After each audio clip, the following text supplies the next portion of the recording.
Hi everyone, it's Charlie Webster here. Thanks so much for joining us for my Sport in Mind podcast, which is all about opening up conversations about mental health, both in life and sport. Season 2 is proudly supported by sportinglife.com, ahead of the rest with 160 years of sporting knowledge and integrity. Today, we're heading back into the world of rugby, and I'm really pleased to welcome the Exeter Chiefs co-captain, Joe Simmonds, MBE, no less, to the podcast. Thank you very much. Thanks for having me. Little clap there for you. No, thanks so much for coming on. Because I just said the MBE, that's a new MBE, isn't it, Joe? So in the recent New Year's honours list. So how did that make you feel? Let's start there, right? It's quite weird when you say it, really. But no, it's obviously a massive honour for me and obviously my family as well at the time. But I think come to me as a bit of a shock, really. I actually got the notification through an email a few months before, and at the time I thought it was a bit of a joke from the Queen. It was just a random email, and at the time I actually deleted it. It wasn't before. It was 2 weeks before the actual coming out on the telly and whatever it was. 2 weeks before that I actually knew I had it. So I would have known about 3 months before because I deleted the email. That's so it came funny. to a bit of a shock just before it came out. So no, it was good. It's really nice to have. I love it how you deleted the Queen's email. Yeah, I know. Yeah. Yeah, it must have meant so much to you and your family because you've had such an incredible year. And I was actually just telling you about I won't babble on about it too much, about my slight weird connection to Exeter Chiefs because a late family member of mine was a massive fan, and she sadly passed away last year, but she's a huge Exeter Chiefs fan and used to go to the games and everything. And you led Exeter as co-captain to win both the Premiership and European Rugby Champions Cup. Looking back now, how do you reflect on that? Because last year was also the broken season with COVID too, and then you went and won both things, and you became a captain.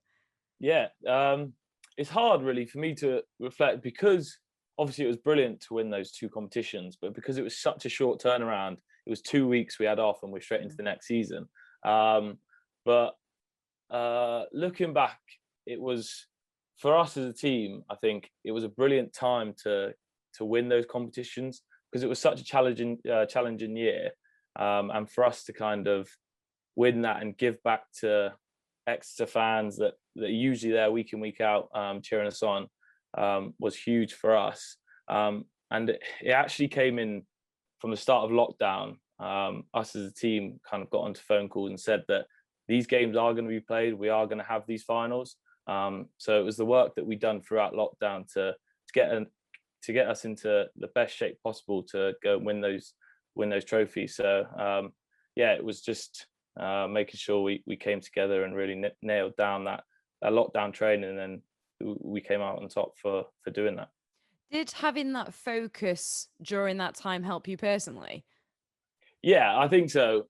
It was a long time in lockdown, but for me personally, I played a lot of rugby before that. I was playing week in, week out, training hard, and it was nice just to sit back and kind of relax and spend time with my girlfriend that was in the house at the time. But it was nice just to sit back and kind of look at what you've done throughout the season. I think for me, kind of give me that edge and that drive to want to become better when I next come out to play. And I think that was huge for me, having that time to relax and think about things. Because I don't know whether it's annoying, so I'm sorry if it is, but you are 24 and you won all that at 23. And the reason why I say if it's not annoying is because I don't want to sound patronizing in any way. No. It's like more of the fact that you've achieved so much so young. What's your thoughts on that? Is it, oh my gosh, like what's next? Or is it like, oh my, do you even think like that? Yeah, I do. And I think for me, I was in 2 Prem finals previously. And I think the feeling of losing those finals gave me the edge on wanting to achieve more. Because it was the worst feelings for me were losing those finals. You work so hard throughout the year, you finish top of the Premiership, and then you have to play a semi-final and final, and it determines who wins the league on that. So it was kind of the hurt from those previous finals pushed me to want to achieve more, and I think getting that double was huge. And a lot of people ask me, are you happy now you've won these doubles? But nothing's changed for me and my mindset. I want to go and achieve more. I don't want to be that person on the team that achieves something so great in one year but then doesn't achieve anything the next year. I get a lot of questions about how do you motivate the side, how do you motivate yourself? But for me, I'm motivated more because I've felt how good it is to win these trophies. And like you said, you felt that hurt, which I think is also significant. How do you cope with losing? It's hard. I from even now, I've never ever watched those finals back because I just hate the thought of looking at what could have been. We had a great opportunity in the 2019 final to beat that Saracens team, but we just let ourselves go. But I try not to think about it too much. We know that we've got such a good squad. We know we're capable of winning anything. So I think for me, it's just making sure I'm looking forward and seeing what we can achieve. You mentioned about motivation as well. Like, you've won those things now. And do you ever struggle for motivation? And where's your motivation come from? I actually don't struggle for motivation. Obviously, it's tough. You put your body through quite a lot on a game day, and then you have usually the one day off and you're straight back into it on the Monday. That's probably the hardest thing, is getting back in the Monday and then going again, making sure that not just me, being a leader in the squad as well, I have to motivate myself, but I also have to get the team ready to go again. That's probably the hardest thing for me. But playing wise, I love playing. I love going out there. That's why I play this sport, because I enjoy putting on the show, and I enjoy going out there and playing for the team. So motivation's pretty easy for me. I want to pick up on your captaincy in a minute, and the fact that you've got to motivate others as well. But just on the fact that rugby is brutal, and I spoke to many players who are past, former players or towards the end of their career. Also, how much does it take out of you mentally and emotionally? And it is week in and week out. I think I'm quite lucky being a number 10. I kind of stay away from the contact work. But I see what, to be fair, my brother and a lot of the forwards go through. They go through a hell of a lot, physically and mentally, because it is a hard test to get yourself to that ability to want to carry into big blokes, want to tackle big people, and it does take a lot out of you. But I think the thing we do so well at Exeter is it comes from the top. The coaches do drive it really well, motivate us really well, and I think that's kind of where it comes from first. Is coaches do a great job, and then us as leaders have to kind of push it then. So you as a leader, you share the captaincy. It's like a co-captaincy with Jack Yendall. So how does that work? How do you co-captain? Well, Jack Yendall is the club captain, and when he's not involved, either if he's on the bench or not involved, I usually captain the side. It's quite easy, really. We have a good relationship between each other. We know what both of us have to do to get the side going. What do you have to do to get the side going? For me, when I got told captain, it was actually only about a year ago, before the Glasgow away game was my first captaincy. And at the time, I really did not want to be captain. I've never really been captain. Added pressure. Yeah, I was 23, and I didn't think at the time that I deserved to be captain. Like, why me? They have so many other international players in the squad. Why me? But at the time, I probably just overthink things too much, and I wanted to be a different captain. I didn't want to be a captain that was constantly talking, constantly had a voice. For me, it was kind of to let my actions do the talking and kind of motivate through what I do on the field. But now I love every minute of it, to be fair. It is really easy. My job doesn't change as a 10. You do a lot of the talking, you do most of the stuff anyway. But I think when I first got named, I just worried about it too much. What do you think you deserve the captaincy? You know, it's interesting. You said you were like, well, why me? Do I deserve it? Like, and I think it's a lot of people relate to those things because a lot of people question, I think, when something like that, it's like, you know, when the MBE arrived and you got the email and you're like, oh, hang on a second. Is that for me? Yeah. Have I done enough? You know? I'm not really sure.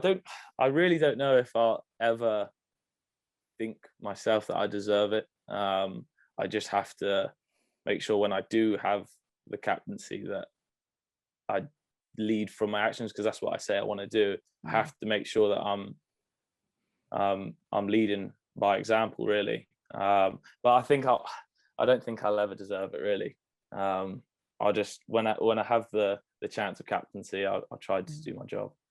Why is that? Is that, do you have like a little bit of like, I think everybody does, to be honest, that self-doubt sometimes?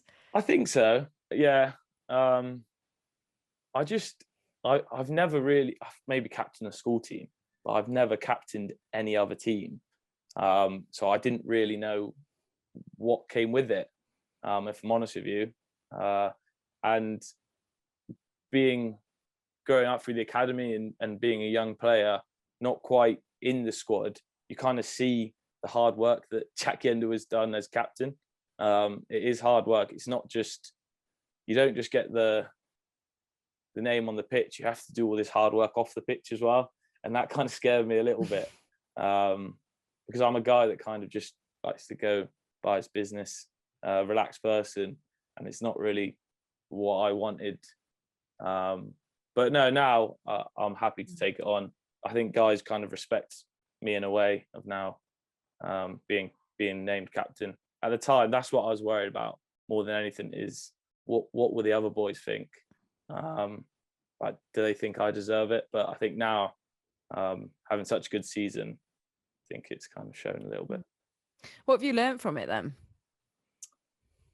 I've learned. Or about yourself? I think for myself that I can be a leader, because definitely before I doubted myself. I was worried to talk up in meetings, and as a 10 as well, like I said before, you do take a lot of meetings, and I would worry days out of these meetings. I'd worry at day before about taking these meetings because I didn't think I really had much of a say, because I was just that young guy coming through.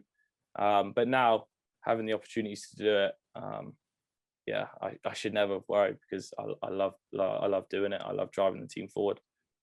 We've spoke loads about leadership actually on this podcast, and it's interesting in people's different views. And I like your view of, you know, not necessarily talking a lot, but going out and leading by example and your actions. You also briefly mentioned the coaching setup and how it's led from the top. So how big an influence has Rob Baxter been for you? Because he's very highly thought of as a coach in the world of rugby. Yeah, I think he's been massive, not just for my development as a player and a leader, but I think for everyone involved. I think you kind of see it through his signings. He doesn't just sign great players. We obviously have brilliant players now, but he signs people that he thinks are going to mold well into the team and bring that extra bit, not just on the field, but off the field as well. And I think he kind of, the way he carries himself around the club is, you can kind of see the way he is as a leader. Boys respect him massively. And I think that just comes down from the top. And I think players want to play for him because he does that. And for you, what I find quite interesting is from the stuff I've read and he said about you, he always seems to massively support you and players, which I think some managers don't always do that in the media. And there was something recent, you probably know what I'm going to say, when it was against Northampton, and there was kind of like conversation about a mistake, you know, maybe that you made, and he actually, I kind of pulled the quote out, because he said, you know, the only advice I give him on Saturday is don't think, you know, is about basically giving yourself a break from social media. Don't worry about, you know, what anybody's saying. And if you look at kind of the upward curve, and he talks about the upper curve of your Mhm. career. And normally with young players, he said you have got to be prepared to take a little bit of pain, and we Yeah. have taken relatively little pain with him. How does it help you, the fact that you've got somebody there who backs you so much? And I'd love to know your comments on when you make a mistake, which is inevitable Yeah, in yeah. sport and in life, how you deal with that, and your thoughts on social media. About 10 questions in one there for you. Yeah, I think obviously after making that mistake against Northampton, which was completely my fault, I should never have moved my feet. But he actually saw me straight after the game. I was actually on my phone looking at So media did stuff. you go straight on social media? I Sorry to wasn't interrupt, straight. but It wasn't straight on it. It was just after I but you went on showered your up and phone? I just sat down for a little bit just to have a bit of me time. I did have a glance on the phone. He actually came in the changing room and was like, "Joe, get off social media. Just get off it for a weekend. It's not gonna change anything." And it obviously helped. I am actually, well, I'm getting better now. I would say I'm quite a big worrier. If I make mistakes, I worry about it for the whole weekend coming into Monday, and that's just kind of the person that I am. And that for me, worrying just gets you nowhere. You can't change what you've done. You can't change the decision. It will only make things worse moving into the next week. So for me now, it's just, if I make mistakes, you're going to make mistakes, like you said, all the time. Everyone makes mistakes. I'm not that perfect player, and I'll never be that perfect player. So it's just making sure that you just forget about things. But yeah, social media is tough. One week you could be playing brilliantly and you're getting praises everywhere, whereas the next week, if you do one mistake, the media is straight onto it. So it is a crazy thing, but it's just life. You just have to deal with it at the moment. Yeah, how do you cope with it? Because a lot of young players, they do. I think a lot of people do now anyway, because it's the modern age. They look straight on social media, and it's kind of part and parcel of it. But how do you deal with it? Do you kind of like try and restrict yourself in that sense? Yeah, I do. I do try and restrict myself. There is times where I'm like, oh, do I just want to have a little look and see what's happening? But yeah, I've seen it for a few years now, and I'm kind of used to it. So it doesn't really faze me. I know that things are always going to come out, good or bad things. So I just try and take it on board a little bit sometimes, and just get on with life. Is there anything you particularly do to help your brain process? You said you're a worrier, Mm. and a lot of people are. Yeah, yeah. And a lot of sports people are, because I think there's like an element of perfectionism and wanting to do everything right. Hmm. Is there anything you particularly do to help you process that and not dwell on that mistake, or is it still a work in progress? Yeah, I honestly, to this day, I'm still pretty bad at it. It's something that I think I can probably work on a little bit more. Um, but no, I wouldn't say there's anything that I do um, differently. Yeah, it just comes naturally to me. I just deal with it how it is really at the time. And Rob also said, your coach, he described you as an emotional person and an emotional player. What I'd love to know, what does he mean by that? He's never really spoken to me too much about that, but I feel personally, um, like throughout the week, I said I'm not really that talkative. I kind of try and step out of the way a little bit and let other people talk. But as soon as I get onto the pitch, like I think my mind just switches a little bit, and I'm this confident player that's constantly talking, that's constantly trying to drive the team forward. And I think that's probably what he sees on the pitch, especially now with no crowds. You can hear everything. So yeah, I'd say that's me really. Is I'm probably that emotional player on the pitch. I try and drive the side forward, and definitely talk a lot more than I do throughout the week. I know what you mean in terms of, obviously I'm not playing sport with no Hmm. crowd, but I've been Yeah. to a couple of sporting events with no crowd. And I remember I was at a boxing fight and I shouted. I was like, oh my God, everybody could hear me and I could hear myself back. Whereas you wouldn't normally, like, amongst loads of fans, would you? Yeah. Do you think emotions help you then? Do you think, because the reason why I ask is because I find it interesting when somebody's described like that, as if it's like a negative, whereas I would see it as a real positive thing, that you can access those emotions. Hmm. Yeah, I'd say it's definitely positive. Um, and the thing, we usually set like key things throughout the year as a team, and it always comes down to emotion, like winning the emotional battle each week. So I think it's a natural thing that I've got, which I'm pretty happy about, and it's nice to see coaches see that in me as well. Mm. So what are the goals then? Could you talk, if you feel okay to Yeah, talk us yeah. through some of the things that you do? And I think it's really interesting that there is that emphasis on mental health and Hmm. emotions, right? And those feelings and winning that, Yeah, you said, described it as emotional battle each week. yeah. Um, Good thing we do at the club here is it's all down to the players. So whatever the players come up with, the coaches just agree on, and then that's kind of the theme we have through the year. So this year it's all been about caring for each other, and we are a very tight group down at Exeter. We're all friendly. Obviously, when we can, we spend most of our time together outside of rugby, and I think you can see in our performances that a lot of it is to do with caring for each other and really kind of loving each other, because we do love playing for each other, and I think that brings the best performances out for us. I saw a post that you did on Instagram around mental health, and it was really nice and refreshing to hear. Um, I think it's great when young men like yourself, and especially in sports that are kind of seen as a bit machismo, even though I think that's changing a lot. You said something about mental health and around suicide and around, making sure that lads big each other up Mm-hmm. and not put each other down, which can sometimes happen. So does that culture play a big part for you? For you, Yeah, really, yeah. not just a theme. I think having obviously being in the Exeter squad for a few years now, seeing older boys obviously come to the end of their career, and um, I noticed that it's hard. It's a hard time, and I think good thing is at Exeter that we do talk about it a lot, and I think every player feels comfortable enough to talk to anyone at the club, because we know how much of a big deal it is, because a lot of boys um, are struggling. Um, Although we play this sport that we've wanted to play for years, with professional rugby players, everyone thinks that it's the best job in the world, which it is great.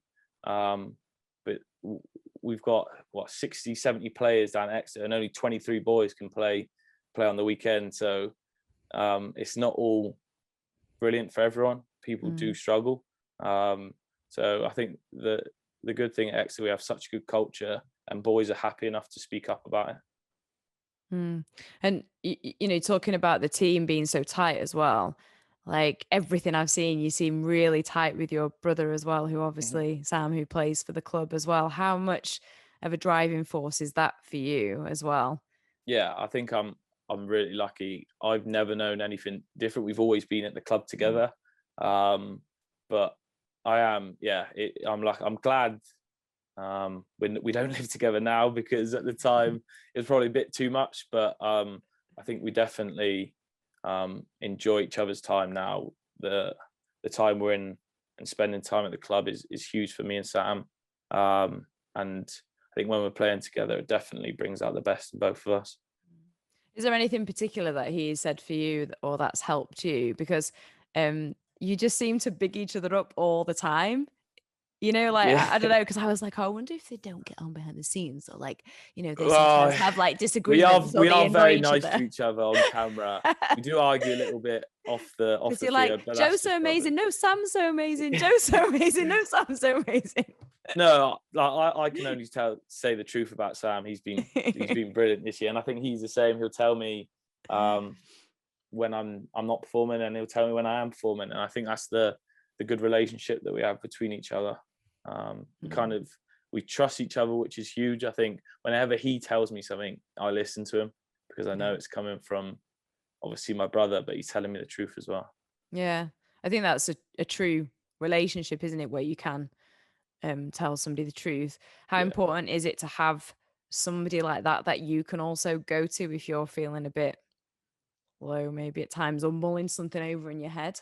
yeah, it is huge. And it's just, like I said before, I've never known anything different not to have him by my side. So I think, yeah, we probably take it for granted a little bit, because you never know in a few years where we could end up. We might be at different teams, and we'll be looking back at this time and think, oh Christ, could have made more of the opportunity of being together.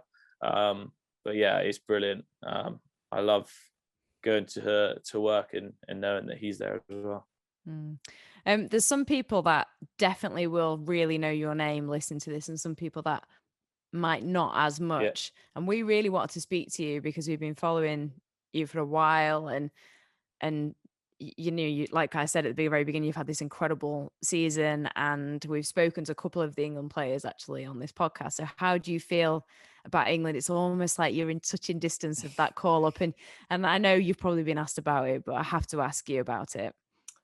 Yeah, I would love to, of course, play for my country, but it's out of my hands at the moment. One person picks the team, and I said, if I'm honest with you, I probably haven't been playing my best rugby this year. And at the moment, do I deserve to be in the England squad? I'm not too sure. But I just got to make sure that I'm performing well for Exeter. And if I'm performing well for Exeter, then hopefully I'll put my hand up for selection. But yeah, at the moment, I just got to keep nailing down performance for Exeter and see what happens. But it's not just me. There's other players in the Premiership that are playing really well that aren't getting picked as well. But yeah, hopefully one day it will come. But I've just got to keep being consistent for Exeter, and then hopefully we'll get the chance to play. Is that your goal? Is that your main goal? Yeah, it is definitely. I think any guy that grows up playing rugby wants to play for their country. And I think seeing, obviously, Sam, I think he's got 7 caps now. Seeing him play for England and the kind of the proud moments that my family were watching him play definitely drives me to push on and hopefully play as well. I can imagine. And you said then that this is not you're actually not playing that well at the moment. Yeah. What do you think the difference is? Some people might argue, some people might say that I'm playing well, but me personally, I don't really know. I don't know. Is it I the just way you feel? Yeah, maybe. I've just got to, for me, probably just go back to the basics, really. Like I said at the start, I probably overthink things too much, and that might be making my performance change a little bit. But yeah, I just got to go back to basics and making sure that I just focus on what I do well and making sure I'm doing that flat out. Actually, on that, I was going to ask you about kicking and that routine. Is it really important for you to have? You said about going back to basics when you're feeling like this. Is it okay? What is routine important, and making sure that you're not implementing other things? Yeah, I think routine is huge. I am a guy that doesn't kick. You see a lot of 10s and they'll tell you they'll kick every single day, kick 40 balls or whatever that is. I literally kick about 3 times a week. I'm someone that I don't like overdoing myself. If I go out there and kick 3 or 4 balls over and it's good strikes, I'll walk away from that. And that's always been kind of my mindset with kicking. But yeah, definitely, I think a routine is key, and just going back to basics and do what I do. Usually it's just kicking a ball over the posts. Yeah, just as easy as that, right? That's exactly what Johnny Wilson said. Why do you only do it a few times then? And because I can imagine there's that I mean, I'm quite an obsessive personality, so I'd be there all night, and then it would never be good enough, and I'd spend hours and hours. And I think that's what I mentioned Johnny Wilkinson used to do. Why is that something that's a real confidence for you, that you can walk away from it? Yeah, and I don't like overthinking things. I feel like if I go out there with 40, 50 balls, I'll just overthink things, and I think my routine will change because I'm doing it so many times. Whereas if I just go out there 6 to 10 balls and kick them well, I'm happy with that, and I'll just walk away. I know that my strikes are there, so I don't need to keep doing it. It's interesting you talk about overthinking things, because I think that's when you make mistakes, because Yeah, that's when it almost gives your brain chance to talk yourself out of it. yeah, no, definitely. And I got a question the other day. So I have obviously the same setup. When I kick a ball, I do the same steps, but I actually couldn't tell you what steps I take in my mind, but I just know that I do the same thing every time. So yeah, it's a weird way of doing it, but yeah, I couldn't tell you the steps I take when I kick a goal, but if I was to do it, I would know exactly what I do. That's really interesting though, because it's so ingrained in you. And Yeah, actually, if you did start to think about it, that's when you'd probably end up that's making exactly a that. mistake and Yeah, not performing as well. yeah, that's very true. Yeah. It's probably almost because you have it, down like that. Are you Hmm. somebody that gets nervous? You said that you worry quite a bit, and you try not to do that overthinking and mulling things over in your head Yeah. after a game. Are you somebody Um. that would get nervous when you walk out to a big game? Uh. Big games probably. Yeah, but I'm actually I actually don't really get that nervous anymore. Obviously the first few games when I started playing, yeah, nerves were huge. But now I really don't worry about things. It's more probably in game when we've got a tight game. I probably overthink about, oh, what if we lose this? What am I going to feel like after the game? But before game, no, I really don't have any nerves. Oh, that's funny that sometimes you do it within Yeah, an in actual game, game. even in the finals last year, because they were so tight, Yeah. especially European one when we were sat on a line for a few minutes. I probably shouldn't do it. It's a bad thing, but I was worrying about, oh, what if we lose this, because I felt losing in the two previous finals and the feeling was terrible. It come to me a little bit in those games that obviously isn't great at the time, but luckily we saw it out in the end. Did you say anything to yourself to counteract that? Oh no, what if we lose? No, we won't lose. That kind of like other side of the conversation that you have in your head. Um, it was more when we got a turnover right on our line. I was like, oh, we ain't gonna lose this now. But as soon as we were about they were an inch away from our try. I was like, oh no, not again, please, not again. But yeah, as soon as we cleared the ball away, that was kind of when I stopped thinking about it. Do you do a lot of work around mindset, and does the club? Because I know you mentioned about culture and we talked about leadership, and you have touched upon it in terms of mindset and battling those emotions. But is there a focus on, I suppose, the sports psychology of things? There's not really. I think there's a um few individual guys that may go and see someone, but I've never really done too much of that. I think the good thing now, obviously Gareth Steenson retiring, and he's only retired last year. He's someone that I can go to because he knows he's been in this position. He's played 10 for Exeter for 10 and plus years, and I think for me personally, it's quite nice to have him have him around. Although he's in the coaching staff, I still see him as a player, so I can kind of go to him and talk about these things because he's been through it. I'm glad you mentioned him actually, because he's a bit of a Exeter club legend, isn't Yeah. he? And he's really, really praised you. Lo and behold, I've got a magic quote here that he said. He said about you, he's a real catalyst for what we're doing now. And then he said that it's you that's pushed the club forward. How much of a support has Gareth been to you? And is there anything particular that he's said to you that you hold on to?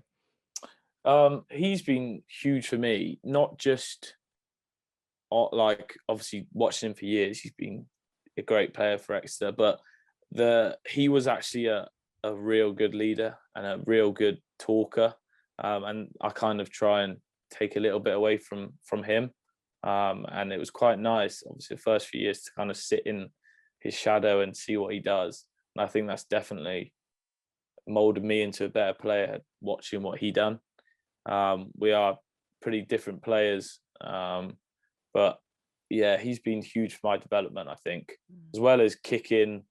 He's obviously now the kicking coach at Exeter as well, and it's just been a good transition for him and for me personally to have him still around the club. What's it mean for the quote I just said to hear the impact that he thinks you've had? He particularly accredited you, saying that you were the Yeah, reason that why was the actually the club's first pushed time I've forward. heard that quote. I didn't know he said that. Well, he did. Yeah, There you no, go. it's nice to hear. And again, it's obviously it's not just me that have pushed the team forward, it's the other players around, but it's nice just to have it's just nice to be a part of it as well. I'm not sure how true that quote is, but yeah, it's nice to be recognised that way. I think you're quite humble. You seem to, you play that part and have that impact, and there must be a reason why he said that. Yeah, and I think that is the way when I captain as well, as what I kind of want to present myself as, like a guy that shows by his actions. And yeah, it is nice to hear. And do you have any particular mottos is probably the wrong word, but anything that you particularly live by or that really helps you, apart from the fact that you like to lead by your actions, which you've said quite a few times and is really clear in the way that you do things? Not really. For me, I think playing games, I always say to myself that I don't want to let anyone down. And obviously having your brother beside you as well, I never want to let him down. I always want to play as best as I can. So for me, it's just making sure that I'm not letting my team down, and just making sure that I'm doing my job to the fullest. And it's been great, like, talking to you. And what we've done quite a lot on this podcast is ask people about, what's helped them maybe in low moments or times that you struggled. And, do you have those low moments? Because I do know that when lockdown kicked in, you're quite an active person, right? So it must have been really difficult to be like, oh my God, climbing the walls. How have you dealt with any of those times? Yeah, it was difficult. And I think growing up, I always wanted to be outside. I always wanted to be doing things. I never ever wanted to be sat inside. And then obviously it came in this lockdown. I was actually lucky enough to be living with a housemate. So we had a little gym in our garage, which is nice that we could just go out there and just get outside for a little bit. But it was definitely a struggle. But I think the main driver for me was knowing that we will get back to playing rugby. We will have the opportunity to win finals. And that was definitely a driver, not just me, but I think for everyone. Although it was a long time, we will be getting back to what we love to do. And yeah, that was definitely a good thing for me. And I think whether you're a professional athlete or not, just doing some exercise and moving your body and getting outside. I know we were in lockdown, but just kind of, you said you've got that little gym set up, or just going out and do something is a massive way to cope with things. Is there anything you'd say to anybody at the moment that's struggling with things? What advice would you give to anyone? I think just making sure that you talk about it. And we did a make that call campaign in lockdown, and I was really nervous about ringing someone because I was like, they won't know who I am. They won't have a clue. But it was actually really nice to just speak to someone. And I think they'll say the same as well. It was nice to have a phone call and just to speak to someone different. So I'd say definitely talk about it and just make sure that you're thinking positively, because things will come back to normal soon. Things will get better. And like me, worrying about things will never change anything. Just making sure you look forward and stay positive. Thank you so much. It's been really great talking to you, Joe. And we really appreciate your time. And I wish you the very best. And I can't wait to see where your career goes. Thank you very much. We're all going to be watching you.